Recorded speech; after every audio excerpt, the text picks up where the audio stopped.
Hello, friends, and welcome to the Exams Made Simple. And we are back again with the Hindu Complete Newspaper Analysis for 21st of March 2022. 21 मार्च 2022 का the Hindu newspaper analysis देखेंगे। आपसे request इतनी रहेगी केवल कि 1000 likes का जो हमारा टारगेट है वो आप हमारा पूरा करके हमारी मदद करें। And please do like the video, do share it among your friends. Like करना ना भूलें। 1000 लाइक्स का टारगेट है तो उसमें तो आप लोग मदद करेंगे, आई नो। स्टार्ट करते हैं सबसे पहले आज के सवालों के साथ जिनके जवाब आपको देने हैं। पहला सवाल है operation soft gold. Operation soft gold news में रहता है, आपको बताना है किससे रिलेटेड है। ऑप्शंस आपके सामने हैं। To curb smuggling of precious metal from foreign countries. Second है to protect Indian citizen from Afghanistan. तीसरा है to tackle illegal trade in shahtoosh shawls. चौथा है to transport humanitarian aid to neighbouring countries to tackle the Covid pandemic. तो operation soft gold इनमें से किससे related है। दूसरा सवाल है with reference to uniform civil code. आपको बताना है कौन से स्टेटमेंट्स करेक्ट हैं।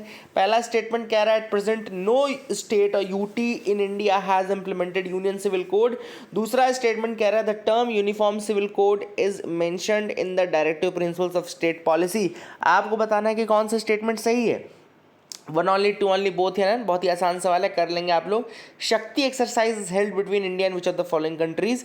शक्ति एक्सरसाइज इंडिया और इनमें से कौन सी कंट्री के बीच में होती है। Options are Nepal, Sri Lanka, France या इंडोनेशिया। तो these are the 3 questions for you today. Please do try to answer. Comment section में मुझे आप बताइए कितने क्वेश्चन आपने सही किए। अब मैं आपको आंसर बताता हूँ, आप मैच कर लीजिए। ऑपरेशन सॉफ्ट गोल्ड जो है वो शहतूश शॉल्स से रिलेटेड है। चिरू वूल से बनते हैं ये। तो इसके इलीगल ट्रेड को रोकने के लिए ये ऑपरेशन सॉफ्ट गोल्ड स्टार्ट किया गया था। चिरू वूल याद रखेगा, शहतूश शॉल्स याद रखेगा। दूसरा सवाल यूनिफॉर्म सिविल कोड का मैंने पूछा। पहला स्टेटमेंट गलत है। इंडिया में अभी भी कुछ स्टेट्स हैं जिन्होंने यूनिफॉर्म सिविल कोड अप्लाई कर लिया है। आपको बताना है कौन से वो स्टेट हैं। Which of the states have implemented uniform civil code in India. ठीक है। और दूसरा स्टेटमेंट बिल्कुल सही है कि यूनिफॉर्म सिविल कोड आर्टिकल 44 के अंतर्गत directive principle of state policy में मेंशन्ड है। आर्टिकल 44 में मेंशन्ड है ये, तो याद रखिएगा ये चीज़। तीसरा सवाल मैंने पूछा था शक्ति एक्सरसाइज किससे रिलेटेड है। तो शक्ति ऑब्वियस सी बात है, इजी क्वेश्चन है, फ्रांस से रिलेटेड है। ठीक है ना। और इसमें आपको मैं बताता हूँ, आप मुझे बताइए कि नेपाल के साथ हम कौन सी करते हैं, श्रीलंका के साथ कौन सी करते हैं और इंडोनेशिया के साथ कौन सी करते हैं। जैसे एक के साथ हम करते हैं मित्र शक्ति, एक के साथ हम करते हैं सूर्य किरण, और इंडोनेशिया के साथ कौन सी करते हैं ये आप मुझे बताइए। These are the questions which you have to tell me in the comment section below. I hope you got clarity. Move करते हैं mains question of the day की तरफ। आज का mains question of the day है what are the reasons for the development of cotton textiles export in South Asia. South Asia में cotton textile का जो एक्सपोर्ट इतना ज़्यादा बढ़ा है उसका रीज़न क्या है एंड क्या और करने की ज़रूरत है। What further needs to be done to sustain this. इसको सस्टेन करने के लिए या और बढ़ाने के लिए आगे क्या करने की ज़रूरत है। This is the question that I want to ask you in the comment section. आप मुझे आंसर लिख के बताइए। कुछ पॉइंट्स तो ज़रूर बताएगा। आज का एडिटोरियल भी इसी पे आया, हम बात करेंगे। मूव करते हैं न्यूज एनालिसिस पार्ट में। वर्ल्ड स्पैरो डे, सबसे पहले तो ये लिख लेना है क्योंकि ये क्वेश्चन ऑलरेडी 3-4 स्टेट पीसीएस ने पूछा है, यूपीएससी पूछ लेगा, क्या भरोसा। वर्ल्ड स्पैरो डे याद रखिएगा 20 मार्च को होता है वर्ल्ड स्पैरो डे। पहला वर्ल्ड स्पैरो डे जो तो हुआ था वो 2010 में सेलिब्रेट किया गया था। The first world sparrow day was celebrated in 2010 and through this various events are organised and people spread awareness to protect the house sparrows. तो जो हाउस स्पैरोज उनको प्रोटेक्ट करने के लिए इंफॉर्मेशन दी जाती है। ऑब्वियस सी बात है, पहला जो हुआ था 2010 में होता, 20 मार्च को सेलिब्रेट होता है स्पैरो डे। तो याद रखना है, इसको याद रख सकते हैं। ठीक है ना। आगे मूव करते हैं, देखते हैं और क्या इंपॉर्टेंट न्यूज आइटम्स है जिनके बारे में डिस्कस करना है। Can move ahead. Bid to smuggle idol of 15th century foiled. यहाँ पे एक आइडल था जो 15th सेंचुरी का आइडल है, bronze statue which was recovered in Bengaluru camp Gowda airport पे हुआ था। एएसआई के पास गया। तो एएसआई के बारे में थोड़ा सा मैं आपको बता दूं, आर्कियोलॉजिकल सर्वे ऑफ इंडिया बोलते हैं इसको। Archaeological survey of India is affiliated agency of the government of India, ministry of culture. याद रखिएगा, मिनिस्ट्री ऑफ कल्चर से एफिलिएटेड इंडस्ट्री है ये, याद रखना। This is very important part, very very institute है। एएसआई जो है वो मिनिस्ट्री ऑफ कल्चर से एफिलिएटेड है। ये रिस्पॉन्सिबल है for archaeological research and conservation. ये किसके लिए रिस्पॉन्सिबल है? For archaeological research and conservation as well as protection and preservation of historic monuments and archaeological sites around the country. So it is responsible for protection, preservation of historic monuments and archaeological sites inside the country and around the country. ठीक है ना। अब सबसे पहले कौन सा act है जिसके अंतर्गत ये देखते हैं, तो याद रखिएगा ancient monuments and archaeological sites and remains act. This is the act, proper act, इसका नाम है क्या, ancient monuments and archaeological sites and remains act 1958 का। ठीक है, तो इसको याद रखना, कई बार यूपीएससी पूछ लेता है, एक्ट्स के ऊपर क्वेश्चन पूछ लेता है, तो ये याद रखना आपकी आर्कियोलॉजिकल साइट्स, ये ancient monuments and archaeological sites and remains act 1958 का एक्ट है जो कि इसकी एक्टिविटी को गवर्न करता है। इसके अलावा antiquities and art treasure act of 1972, antiquities and art treasure act of 1972 है जो, वो भी इसके अंदर आता है ना, is also govern by it only, antiquities and art treasures act of 1972। ठीक है ना, these are the two important act जो कि आपको याद रखने हैं। 1861 में अलेक्जेंडर कनिंघम द्वारा इसको बनाया गया था। अलेक्जेंडर कनिंघम इसके पहले डायरेक्टर बने थे, एंड इसीलिए अलेक्जेंडर कनिंघम को फादर ऑफ इंडियन आर्कियोलॉजी भी कहते हैं। फादर ऑफ इंडियन आर्कियोलॉजी किसको बोलते हैं, अलेक्जेंडर कनिंघम को बोलते हैं। ठीक है ना, तो याद रखना। आर्कियोलॉजिकल एक्टिविटीज़ स्टार्ट हुई थी जब विलियम जोन्स ने एक एशियाटिक सोसाइटी बनाई थी 1784 में। इस 1784 में एशियाटिक सोसाइटी बनाई गई थी, विलियम जोन्स द्वारा बनाई गई थी। 1784 में आर्कियोलॉजिकल सोसाइटी बनाई गई थी। ठीक है ना, ये आपको याद रखना है। एएसआई का हेडक्वार्टर जो है वो न्यू दिल्ली में है, एंड इसको डायरेक्टर जनरल की पोस्ट जो है वो लीड करती है, डायरेक्टर जनरल की पोस्ट होती है जो कि लीड करती है। ठीक है ना, तो these are the facts which you can remember regarding the archaeological survey of India. African technique use to translocate deer from Keoladeo, तो यहाँ पे अफ्रीकन एक टेक्निक है जिसका नाम है बोमा टेक्निक। सबसे पहले इसको लिख लो आप लोग कमेंट्स अपने नोट्स में, क्या नाम है इसका, इसका नाम है boma technique, BOMA, boma technique. The name of the technique is your boma technique, BOMA, boma technique का यूज किया जा रहा है। This technique is used at Keoladeo national park in Rajasthan, Bharatpur district, तो राजस्थान में है केवलादेव नेशनल पार्क, वहीं पे ये किया जा रहा है for capturing and translocating spotted deer. ठीक है ना, तो स्पॉटेड डियर जो है उसको ट्रांसलोकेट और कैप्चर करने के लिए बोमा टेक्निक का यूज़ किया जा रहा है। एंड बेसिकली क्यों किया जा रहा है, ताकि जो प्रे बेस है, प्रे बेस बढ़ाने के लिए, Mukundra hill tiger reserve region में प्रे बेस बढ़ाने के लिए। ठीक है ना, and this move will lead to herbivore population increase up, है ना, हार्बीवोर्स की पॉपुलेशन इंक्रीज होगी। और याद रखिएगा मुकुंदरा जो है ये आपका ये भी आपका कहाँ पर है, ये आपका लोकेटेड है उसी में, मतलब राजस्थान में लोकेटेड है। मुकुंदर भी आपका राजस्थान में लोकेटेड है। थोड़े से मैंने मुकुंदर के रिगार्डिंग फैक्ट भी लिखे थे। मुकुंदर हिल नेशनल पार्क जो है ये नेशनल पार्क है राजस्थान में, बड़ा है काफ़ी, 2004 में स्टैब्लिश किया गया था। उसमें 3 वाइल्ड लाइफ सेंचुरीज आती हैं, Darrah wildlife sanctuary, national Chambal sanctuary और Jawahar Sagar wildlife century.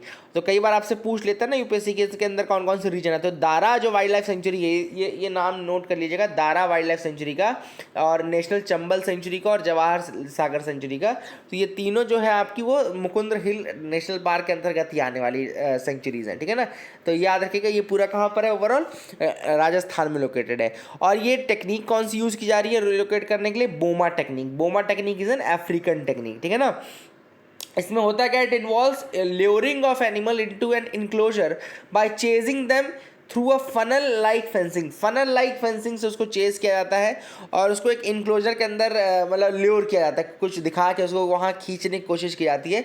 फिर उसको एक जब उस रास्ते में ले लिया जाता है तो फिर उसको धीरे धीरे धीरे चुप कर दिया जाता है, फनल लाइक फेंसिंग में उसको फंसा दिया जाता है। ठीक है ना, एंड ये जैसे जैसे आगे बढ़ते जाओगे ये फनल लाइक फेंसिंग वो टेपर करती जाती है और फिर वहाँ पे वो फंस जाता है। ठीक है ना, it's an old technique and it was used to capture wild elephants for training and service. इसको पहले वाइल्ड एलिफेंट्स को कैप्चर करने के लिए किया जाता था। ठीक है ना, and that is the thing which is important.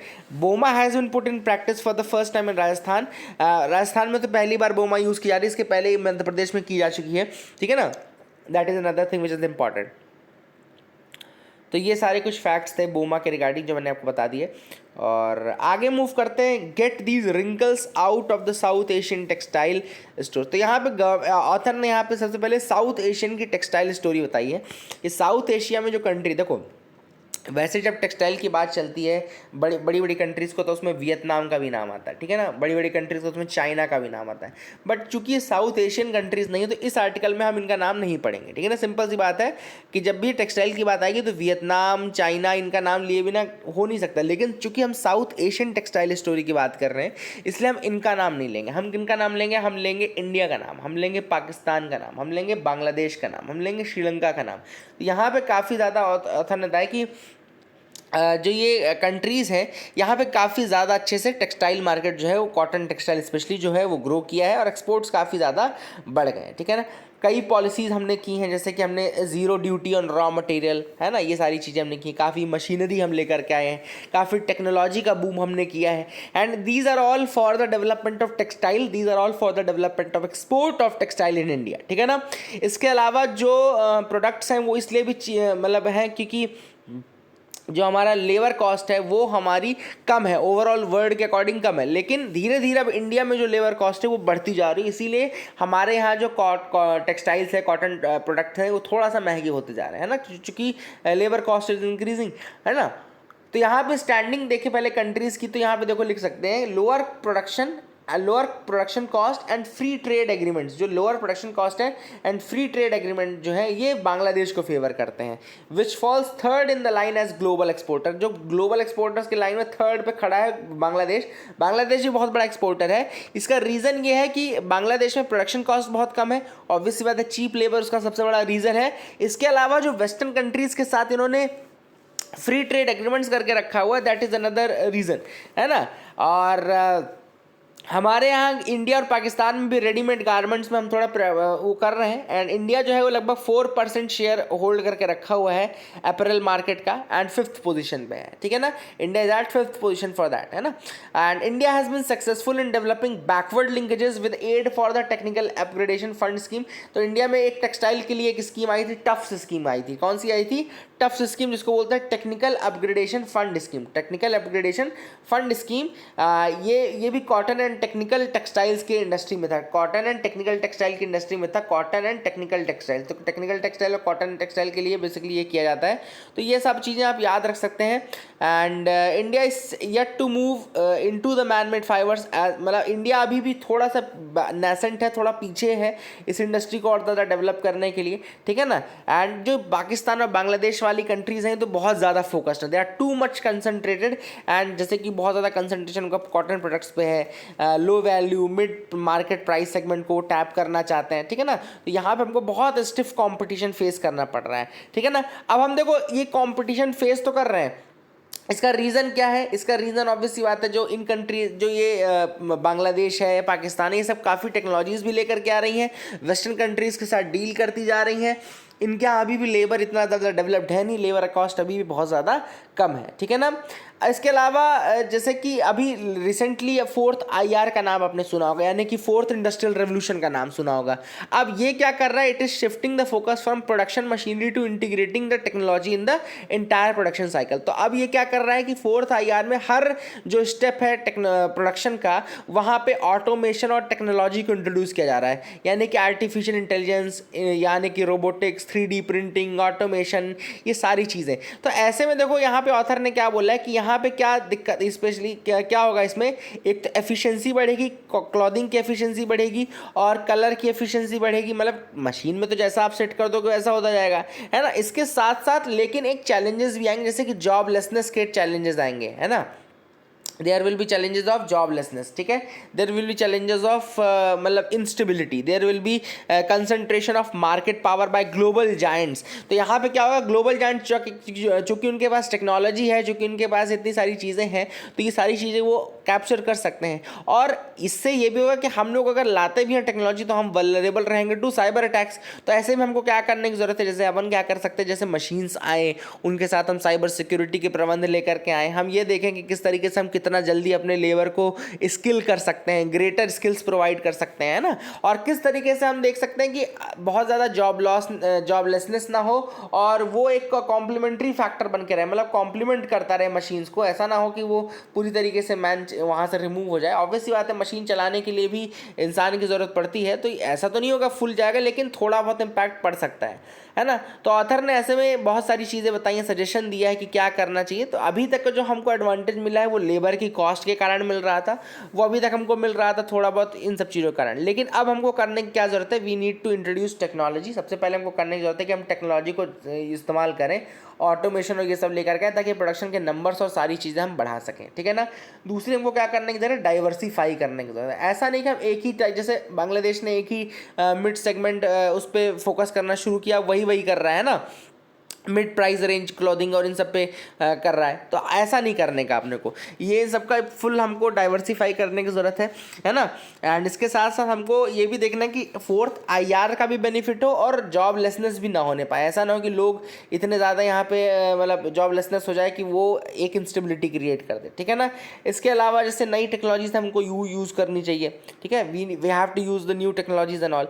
और जो टैक्स बेनिफिट्स हैं वो हम प्रोवाइड करें ऐसे सेगमेंट्स को जो एक्सपोर्ट सेगमेंट है, कॉटन एक्सपोर्ट्स है या कॉटन टेक्सटाइल सेगमेंट है, इनको हम टैक्स रिबेट और टैक्स एग्जाम्पशंस प्रोवाइड करना शुरू करें, है ना। ड्यूटी फ्री इनको हम रॉ मटेरियल्स प्रोवाइड करना शुरू करें, है ना। All this things should be there ना। अगर आप ये सोचो कि नहीं होगा तो किस तरीके से आप उम्मीद करते हो कि हमारा वो compete कर पाएगा वियतनाम से, compete कर पाएगा बांग्लादेश से, है। Diversification in respect of technology as well as the production basket. तो टेक्नोलॉजी तो हमको करना ही करना है, प्रोडक्शन बास्केट को भी डाइवर्सिफाई करना है। अडेप्टेबिलिटी मतलब ये हमको देखना है कि डिमांड क्या चल रही है, मैनमेड टेक्सटाइल्स की कैसी डिमांड चल रही है, उस डिमांड को कैसे हम पूरा कर पा रहे हैं, ठीक है ना। इसके अलावा हमको ये भी देखना है कि नई जो अप्रोचेस हैं कंप्लायंस की, नई अप्रोचेस जो ट्रांसपेरेंसी की है, ऑक्यूपेशनल सेफ्टी की है, सस्टेनेबल प्रोडक्शन की है, उन सारी को हम फुलफिल कर रहे हैं कि नहीं फुलफिल कर रहे हैं। रीस्किलिंग एंड अपस्किलिंग बहुत इंपॉर्टेंट है कि हम अपने लेबर को रीस्किल और अपस्किल करते जाएं, है ना, ये सारी चीज़ें। इसके अलावा गवर्नमेंट का जो सपोर्ट रहेगा, गवर्नमेंट का सपोर्ट सबसे इंपॉर्टेंट है, चाहे वो इंफ्रास्ट्रक्चर की फील्ड में हो, चाहे कैपिटल की फील्ड में हो, चाहे लिक्विडिटी की फील्ड में हो, चाहे इंसेंटिवाइजेशन की फील्ड में हो, ये सारी इंपॉर्टेंट चीज़ों की ज़रूरत पड़ेगी। तो आई hope you got clarity in this article, आपको समझ में आ गया होगा। यहाँ पे हिजाब कंट्रोवर्सी के बीच में एक आर्टिकल जो आया है, इसमें बेसिकली वही है कि हिजाब को जो अभी मतलब अपहेल्ड किया गया कर्नाटका हाई कोर्ट वाला जो डिसीजन था, उसमें ऑथर ने कहा कि ये इनका राइट होना चाहिए। यहाँ पे ऑथर ने जो एग्जांपल दिया मैं आपको वो बस बता देता हूँ ताकि आपको एक दूसरा आइडिया पता रहे, ताकि कभी भी आंसर राइटिंग यूपीएससी में आपको निकालना है, आपको कंट्रोवर्सी में नहीं पढ़ना है, आपको निकालना है। तो बेसिकली इनका ये कहना है कि अगर सिख को अलाउड है टर्बन पहनना, हिंदू गर्ल्स को अलाउड है to wear bindi and bangles, तो यहाँ पे मुस्लिम वुमेन को हिजाब पहनना अलाउ होना चाहिए, ऐसा ऑथर का कहना है। दूसरा ऑथर ने ये कहा है कि जो ये हरजोत ओबरॉय की हिस्टोरियोग्राफिकल वर्क है पंजाब के ऊपर, उनके अकॉर्डिंग ये जो सिख धर्म है उसमें भी टर्बन जो ये टर्बन है that is not a integral part as per the author, this is what they are saying, है ना। तो ये कंट्रोवर्सी में तो अपन इंटर नहीं कर सकते कि कौन सी चीज़ है कौन सी चीज़ नहीं है, बट ऑथर का व्यू पॉइंट मैं आपको बता रहा हूँ कि हरजोत ओबरॉय की कोई हिस्टोरियोग्राफिकल वर्क है पंजाब के ऊपर, उसमें ऐसा इसने लिखा हुआ है, but that is separate thing to discuss about. देखो हर व्यक्ति अपना पॉइंट प्रूफ करने के लिए कुछ ना कुछ तो लिखेगा ही, तो वही वाली चीज़ें यहाँ पे उन्होंने की है। तो ये 2-3 एग्जाम्पल उन्होंने दिए हैं जो कि आप एक बार पढ़ भी सकते हैं, बहुत ज़्यादा अपने को कॉन्ट्रोवर्शियल सब्जेक्ट्स में इंटर करने की ज़रूरत नहीं है। आगे बात करते हैं the complexities of introducing African cheetah to India. तो यहाँ पे अफ्रीकन चीता को इंडिया में इंट्रोड्यूस करने की बात की जा रही है। आप सबको पता है कि चीता जो है वो 1952 में इंडिया में एक्सटिंक्ट हो गया, याद रखिएगा, चीता 1952 में इंडिया से एक्सटिंक्ट हो चुका है। तो अब हम अफ्रीकन चीता को रीइंट्रोड्यूस कर रहे हैं इन इंडिया। कूनो पालपुर, ये चंबल और ये आपका मुरैना वाली जगह है, चंबल मुरैना वाली जगह, जहाँ पे कूनो पालपुर में ले आया जाएगा, है ना। एशियाटिक अब यहाँ पे चीताज विल बी इंट्रोड्यूस। पहले जो चीता इंडिया में थे उनकी बहुत डाइवर्स, देखो यहाँ पे देखो कहाँ कहाँ पाए जाते थे, सेंटर में भी दिख रहा है, गुजरात में भी दिख रहा है, महाराष्ट्र में भी दिख रहा है, साउथ में भी दिख रहा है, इधर झारखंड छत्तीसगढ़ वाले रीजन में भी दिख रहा है ना। तो आप देख सकते हैं उड़ीसा वाले रीजन में भी दिख रहा है। तो यहाँ पे आप अगर देखिए वेस्ट बंगाल में दिख रहा है, तो आप देख सकते हैं कि यहाँ पे चीता जो है उसके काफ़ी डाइवर्स यहाँ इंडिया में पाए जाते थे, लेकिन बाद में ये एक्सटिंक्ट हो गए। इसके कुछ रीजन्स यहाँ पे लिखे हैं, जैसे रीजन्स में लिखे हैं कि जैसे जो अलग अलग किंगडम्स आए वो उनके कारण बहुत नुकसान हुआ, जैसे कि देवर डूइंग आखेट। आखेट आपको पता है वो कहाँ जाते थे, वो आखेट पे जाते थे, यानी कि किलिंग्स पे जाते थे और इस तरह की चीज़ें पे जाते थे। दूसरा, ब्रिटिश ने ये कह दिया 1871 में, bounty for killing it in 1871। Asiatic cheetah को किल करने के लिए बाउंटी रख दी उन्होंने 1871 में। अब आप सोचो 1871 में बाउंटी रख दी, मतलब कि जो मार के लाएगा उसको पैसा मिलेगा। तो यहाँ पे ब्रिटिशर्स जो थे उन्होंने सबसे ज़्यादा नुकसान करवाया। इसके पहले मुगल्स ने नुकसान किया। इसके अलावा बहुत सारे सारे जो अलग अलग वाइड स्प्रेड कैप्चर होता रहा चीता का from the wild over centuries, इन सब कारणों से जो इनके नंबर से रिड्यूस होते गए और 1952 में फाइनली इनका हंट करते करते, बाउंटी किलिंग करते करते इनको एक्सटिंक्ट कर दिया गया, ठीक है ना। ऑथर ने बोला कि अब यहाँ पे चीता लाया तो जा रहा है, लेकिन दिक्कत है कि जो इकोसिस्टम है दोनों जगहों को वो बहुत ज़्यादा सेम नहीं है। और अफ्रीका में अगर आप देखें तो बहुत ज़्यादा उनको ओपन सवाना लैंड उनको मिलता है, बहुत ज़्यादा लैंड मिलता है उनको ट्रैवल करने के लिए, लेकिन इंडिया में इतना ज़्यादा लैंड अभी कहाँ मिलेगा आपको। तो ऐसे में रिस्टोर करने के लिए सबसे बड़ी दिक्कत जो आएगी वो आएगी यहाँ पे जो ये सवाना की अवेलेबिलिटी की कमी है ना। तो that is the thing which is important. बहुत सारे गोल्स हैं जो कि इंडिया में एशियाटिक लॉयंस को इंट्रोड्यूस किया जा रहा है। ऑब्वियसली बात है, एक तो एस्थेटिक वैल्यू के लिए है, दूसरा अपना जो बायोलॉजिकल डाइवर्सिटी उसको इम्प्रूव करने के लिए है, इनको रिस्टोर करना ज़रूरी, एक्सटेंट हो क्यों नहीं भाई, है ना, साइंस बेस्ड रिसर्च के लिए है। And to enhance India's capacity to sequester carbon through ecosystem restoration activities, है ना। तो ऑब्वियसली बात है, इकोसिस्टम रिस्टोरेशन एक्टिविटीज़ जो चीता कंजर्वेशन एरियाज़ में होता है वो करके हम क्या करेंगे, अपना जो हमारी कैपेसिटी है टू सिक्वेस्टर कार्बन उसको भी इम्प्रूव करना चाहते हैं। तो ये कुछ रीजन्स हैं कि क्यों हम चीता को इंट्रोड्यूस करना चाहते हैं, लेकिन दिक्कत वही होगी कि जो इनके एरियाज़ हैं काफ़ी ज़्यादा ओपन वाइड रहते हैं, और ऐसे में इनको हमको बेसिकली कहना चाहिए कि जो टॉप प्रेडेटर है इनको अगर हमको इंडिया में रखना है तो बहुत ज़्यादा हमको चेंजेस करने पड़ेंगे। तो that is the thing which is important. I hope you got clarity. Japan still hopes India will join RCEP। अब आपको RCEP पता होगा ना, रीजनल कॉम्प्रिहेंसिव इकोनॉमिक पार्टनरशिप जो था, इसमें पहले 16 मेंबर्स थे, लेकिन फिर इंडिया बाहर हो गया, तो अब कितने बचे हैं, 15 मेंबर्स बचे हैं। 15 मेंबर्स कौन कौन से वो बता दूं। 10 तो एक आपके 10 मेंबर्स जो हैं आपके, वो तो आपके ये आसियान वाले 10 मेंबर्स हैं। आपके लिए सवाल ये कि आसियान के 10 मेंबर्स के नाम आप मुझे कमेंट सेक्शन में बताइए। इसके अलावा 5 कंट्रीज है, China, Japan, south Korea, Australia और न्यूजीलैंड। इंडिया एक और था जो कि फाउंडिंग मेंबर था 2012 में। 2012 में इंडिया जो था, 2012 में इसकी बात शुरू हुई थी, India was the founding member. लेकिन बाद में इंडिया ने ये कहा कि यार कहीं ऐसा ना हो कि हम केवल मार्केट बन के रह जाएं और हमारे लेबर्स का एक्सप्लॉयटेशन होने लगे, ये सब चीज़ें। इस कारण से इंडिया बाद में बाहर हो गया। जापान ने अब ये कहा है कि इंडिया फिर से पार्ट बनेगा RCEP का, बिल्कुल बनेगा। इंडिया का स्टैंड जो था यूक्रेन रशिया क्राइसिस में, उसको क्वाड ने एक्सेप्ट कर लिया। उन्होंने कहा कि ठीक है चलो गलती माफ़ करते, कोई दिक्कत नहीं है, और आपने बहुत प्रयास किया, वो आपने अच्छा किया। तो ठीक है ना, कुल मिलाकर के ये हो गया है अब कि इंडिया से सब खुश हो गए हैं, है ना, चाहे वो आपके ये क्वाड कंट्रीज़ हों चाहे कोई और, ठीक है ना। India hopes to put down roots in Arctic. अब इंडिया जो है वो आर्कटिक में अपना और ज़्यादा रूट्स बढ़ाना चाहता है। वैसे आपको ये पता है ना कि अंटार्कटिका में तो हमारे पास दक्षिण गंगोत्री था, हमारे पास वहाँ पे बहुत सारी चीज़ें, भारती है ना, वहाँ पे हमारे पास अलग अलग चीज़ें थी। लेकिन यहाँ पे आपके जो आर्कटिक है, यहाँ पे केवल एक है हमारा अभी, हिमाद्री। याद रखिएगा, there is only one research station in Arctic, that is Himadri. Himadri आपका कहाँ पर है, आर्कटिक में है, और ये कहाँ पे है, स्वेलबार्ड, जो कि एक नॉर्वेजियन आर्कीपेलागो है। स्वेलबार्ड में हमारा ये रिसर्च स्टेशन जो है, आर्कटिक रिसर्च स्टेशन जो है वो लोकेटेड है, और नाम क्या है इसका, इसका नाम है हिमाद्री, ठीक है ना। इसके अलावा एक आर्कटिक काउंसिल भी है जिसके अंदर 8 मेंबर आते हैं, 8 नेशंस आते हैं, उसके नाम लिख लीजिए। आर्कटिक काउंसिल की ओर मुझे पता नहीं क्यों लग रहा है क्वेश्चन आएगा इस बार, इसको याद रखना अच्छे से। ये 8 मेंबर्स जो आर्कटिक रीजन के अंदर आते हैं वो हैं Canada, Denmark, Finland, Norway, Iceland, Russia, Sweden and USA।